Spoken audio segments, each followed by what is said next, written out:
মধুপর্ণার অতীত পর্ব ১। মধুপর্ণা ৪১ বছরের এক গৃহবধূ, আর ৫টা গৃহবধূর মতো তার জীবনটাও বেশ ব্যস্ত।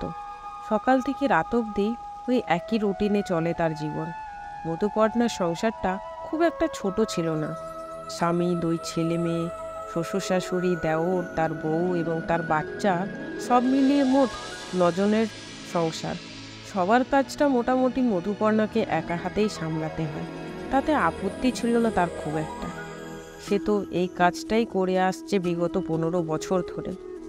যাই হোক, এই কাজ করতে তার কোনোদিন আপত্তি হয়নি। তার সারাদিনের সময়টা ছিল খুব ব্যস্ত। সকাল ৬টায় ঘুম থেকে উঠে বাসি কাজ করে সবার জন্য সকালের খাবার বানানো, বাচ্চাদের স্কুলে পাঠানো, তারপর আবার সবার জন্য দুপুরের খাবার বানানো, সবার কাপড় চোপড় কাচা, বাসন মাজা, ঘর মোছা, ঘরের গোছানো, সব কিছুই তাকে একা হাতে সামলাতে হতো। তার ছোট যা অফিসে জব করত, তাই তাকে ঘরের কাছে সাহায্য করতে পারেনি কোনোদিন। মধুপর্ণার তাতে কোনো রকম সমস্যা হয়নি কোনোদিন। তার সব মিলিয়ে বেশ ভালোই আছে সে। কিন্তু সমস্যা হলো ওই একঘেয়েমি জীবন আর কি। সেই রোজ একই রুটিনে চলা তার জীবন।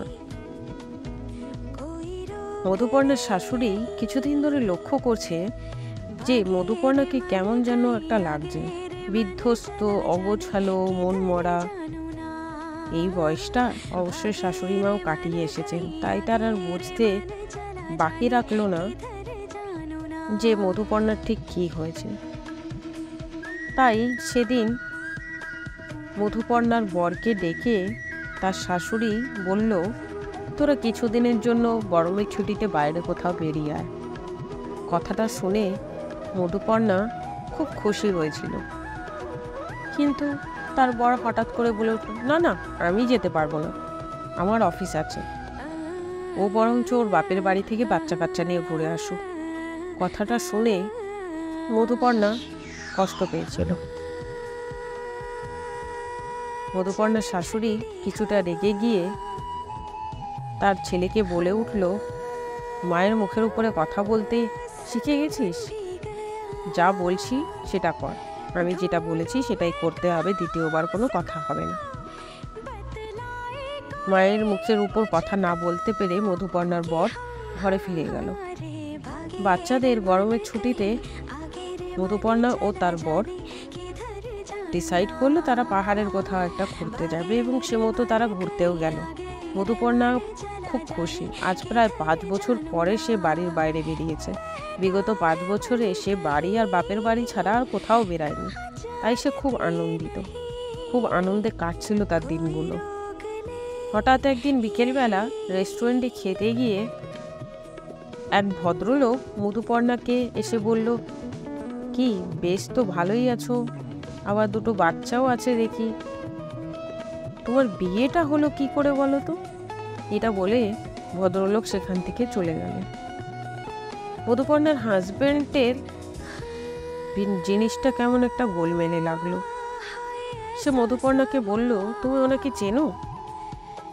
মধুপর্ণা আর কিছু না বলতে পেরে চুপ করে থাকলো। সে আর খেতেও পারছে না। এত ঠান্ডা পাহাড়ি এলাকাতে মধুপর্ণা পুরো ঘেমে স্নান হয়ে গেছে।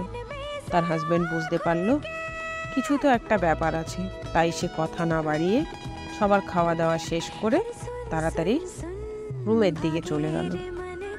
হোটেলে গিয়ে রাতে শোয়ার সময় মধুপর্ণার বর আবার মধুপর্ণাকে জিজ্ঞেস করলো, কি ব্যাপার, তখন তুমি এত ভয় কেন পেয়ে গেছিলে, কিছু বলতে চাইলে না?